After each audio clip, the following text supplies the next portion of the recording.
राष्ट्ररक्षक मराठे या पाठाचा अभ्यास करूयात। पहिल्या बाजीरावाच्या मृत्यूनंतर बाळाजी बाजीराव उर्फ नानासाहेब पेशवा झाला। नादिरशाहच्या आक्रमणानंतर दिल्लीत अस्थिर परिस्थिती होती। याच काळात मराठ्यांनी उत्तरेत आपले प्रभुत्व निर्माण केले। आपण उत्तरेतील परिस्थिती पाहूयात। रोहिल्यांचा बंदोबस्त। अयोध्या प्रांताच्या वायव्येस हिमालयाच्या पायथ्याशी असलेल्या प्रदेशास रोहिलखंड असे म्हणतात। अफगाणिस्तानातून आलेले पठाण येथे स्थायिक झाले होते, त्यांना रोहिले असे म्हणत। गंगा यमुनीच्या दोआबच्या परिसरात धुमाकूळ घालणाऱ्या रोहिलांचा बंदोबस्त करण्यासाठी अयोध्येच्या नवाबाने मराठ्यांना बोलावले। त्याप्रमाणे मराठ्यांनी त्यांचा बंदोबस्त केला। अब्दालीचं आक्रमण। अहमदशाह अब्दाली या अफगाणिस्तानच्या बादशहाने 1751 मध्ये पंजाबवर आक्रमण करून तो प्रदेश जिंकला। दिल्लीतील अंधाधुंदीचा फायदा घेऊन अब्दाली दिल्लीवर चाल करून येण्याची मुघलांना भीती वाटत होती। मुघल बादशहाने मराठ्यांचे सामर्थ्य ओळखून त्यांच्याशी इसवी सन 1752 मध्ये संरक्षण विषयक करार केला।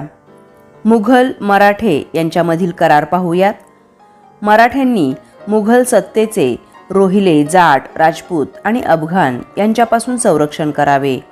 मराठ्यांना या बदल्यात रोख रक्कम द्यावी। पंजाब, मुलतान, राजपुताना, सिंध व रोहिलखंड या मुघल प्रदेशात चौथाई वसूल करण्याचा अधिकार मराठ्यांना मिळाला।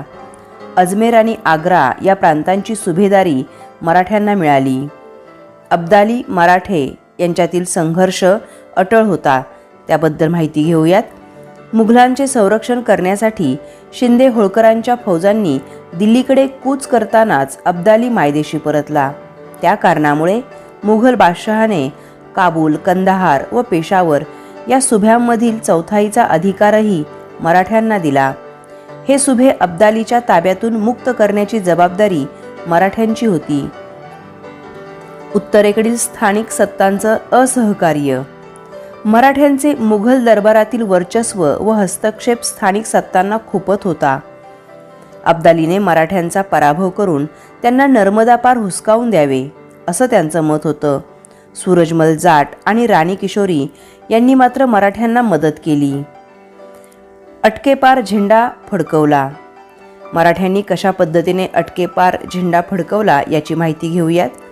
उत्तरेकडील मराठ्यांचे वर्चस्व सहन न होणाऱ्या नजीब खानाने अब्दालीला भारतात बोलावले। अब्दालीने भारतावर 5वी स्वारी करून दिल्ली जिंकली व मोठी लूट घेऊन तो परतला। रघुनाथराव व मल्हारराव होळकर यांनी अब्दालीच्या अधिकाऱ्यांना दिल्ली आणि पंजाबमधून पिटाळत पंजाब जिंकला।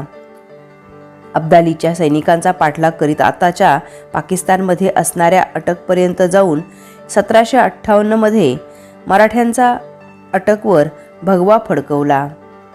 त्यानंतर दत्ताजीचा पराक्रम पाहूयात। पेशव्यांनी दत्ताजी शिंदे व जनकोजी शिंदे यांना उत्तरेत पाठवले। पंजाबची सत्ता मजबूत करणे व नजीब खानाचे पारिपत्य करणे हे या मोहिमेचे उद्देश होते। यमुना तीरावर बुरगडी घाट येथे अब्दाली व नजीब खान यांची दत्ताजीशी लढाई झाली। या लढाईत दत्ताजीने शौर्य गाजवले, मात्र त्याला वीरमरण आले। सदाशिवराव भाऊ यांच्याबद्दल माहिती घेऊयात।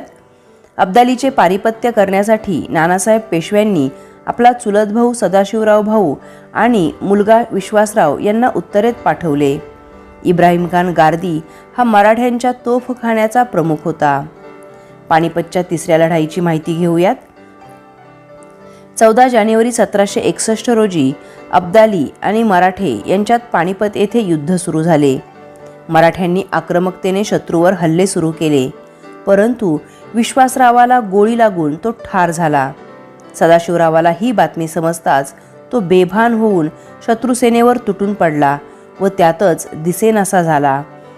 अब्दालीने राखीव व नव्या दमाची फौज युद्धात उतरवल्याने मराठ्यांचा पराभव झाला। पानिपतच्या पराभवाचे परिणाम पाहूयात। अनेक पराक्रमी सरदार मारले गेले। मराठी माणसांची एक सबंध पिढी मारली गेली। दारुगोळा व युद्ध सामग्रीचे प्रचंड नुकसान झाले। मराठ्यांचा उत्तरेतील प्रभाव कमी झाला। मराठ्यांच्या प्रतिष्ठेस धक्का बसला. मराठे कमकुवत झाले. याचा फायदा घेऊन निजाम, हैदर अली यांसारख्या शत्रूंनी मराठी प्रदेशांवर हल्ले करायला सुरुवात केली. हे पानिपतच्या पराभवाचे परिणाम होते. मराठ्यांची भूमिका पाहूयात. परक्या अब्दालीला भारतात राज्य करण्याचा नैतिक हक्क नाही, ही व्यापक भूमिका घेऊन मराठे अब्दालीशी लढले. ही भूमिका स्थानिक सत्तांना न कळल्याने त्यांनी मराठ्यांना साथ दिली नाही. पेशवा माधवराव यांच्याविषयी माहिती घेऊयात. नानासाहेबांच्या मृत्यूनंतर त्यांचा मुलगा माधवराव पेशवा झाला. माधवराव कष्टाळू, जिद्दी, लोकहितदक्ष आणि प्रामाणिक शासक होते. त्यांनी उत्तरेत मराठ्यांचे वर्चस्व पुन्हा वाढवले. हैदर अलीचा श्रीरंगपट्टणजवळील मोती तलाव येथे व निजामाचा राक्षसभुवनच्या लढाईत पराभव केला. प्रजेला न्याय मिळावा म्हणून न्याय खात्यात सुधारणा केली. शेतकऱ्यांचे कल्याण केले. दारुगोळा बनवण्याचे कारखाने व नाणी पाडण्यासाठी टाकसाळ सुरू केली. विहिरी खोदल्या.